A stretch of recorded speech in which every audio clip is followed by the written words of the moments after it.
All right, hey guys, welcome back. This is another segment of Trainer Tips. My name is Tyler Hanson. I'm the athletic trainer at the YMCA at the Miller Center. I'm joined today with Kyle Sheesley. He's a personal trainer here at the YMCA. Today we're going to be talking a lot about finding your squat, specifically finding the comfortability within your squat. There's a lot of importance behind that. We all know that the squat's a cornerstone workout for every routine, and a lot of people have a lot of trouble with it, depending on you're uncomfortable or you have pain. So today we're going to really get into what can we find deficit-wise, whether it's muscle weakness, hypomobile, or you're just biomechanically not comfortable doing it, and we're going to try to help you get away from those deficits and progress them and get rid of them, and also help you to prevent any type of further injuries within your lifts. Hey guys, like Tyler was saying, there's a bunch of different ways to squat depending on your natural stance. I have more of an introverted stance compared to, which means my feet and knees want to knock in compared to bow out.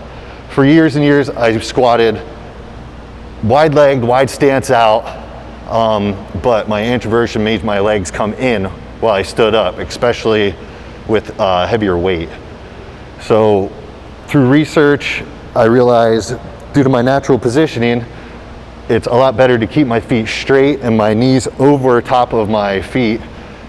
And when I go down, pay very close attention to my knees so they don't come in. As Tyler said, my ankle twists a little bit, but as you come up, just pay close attention to your knees and push with your quads. You want to push the ground down from underneath you.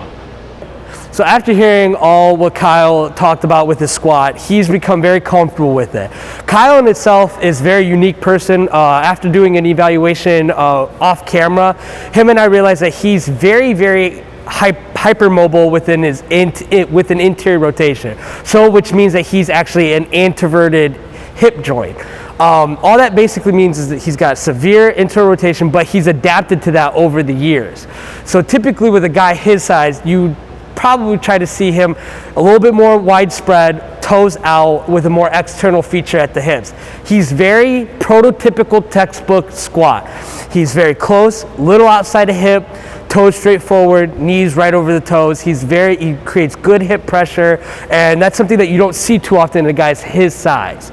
So we're actually going to show you the one little deficit that he kind of has that we've seen with a little bit of a heel drop off during a squat. Which is a combination of his hypermobile ankles and a little bit of his postural foot placement. So we're actually going to have him do a minor squat right there, and we can, if we're focusing on that left heel, go ahead and reset. If we're focusing on this left inside heel, we see that it actually drops inward and rotates a little bit. Let's go ahead and get that. Good. Now he's got good ankle mobility and good translation and control of the knee. Go ahead and reset. But the only minor thing is, with how hypermobile he is, and with him having a more flat foot, he tends to drop inward, which if he had a more spread stance and toe outward stance, he would actually collapse down and what we call is create a valgus type of pressure over his knees, which we do not want. Go ahead and squat one more time. So with this, he creates good hip pressure, he's got great knee control, and he's got good translation of that ankle joint. And he's got great flat back. You can see he's a prototypical textbook squatter. So now we're going to give you more of a posterior or behind the back view of those heels. As he comes down, you can see a little bit more that these heels really want to kind of collide into each other.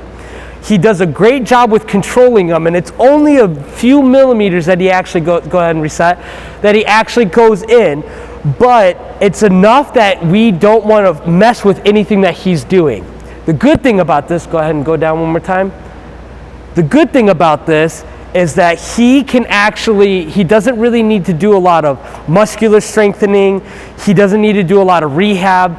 Footwear and heel lifts will actually give him a lot of relief when it comes to his way of squatting. So that's the end of this segment of Trainer Tips. I hope you guys learned a lot. I hope that you have questions, and I hope you come and see us. Again, getting comfortable with your squats is very important. We're trying to help you progress your workout routines and to keep you injury free. So that's it for this week. My name's Tyler. This is Kyle. We're signing off.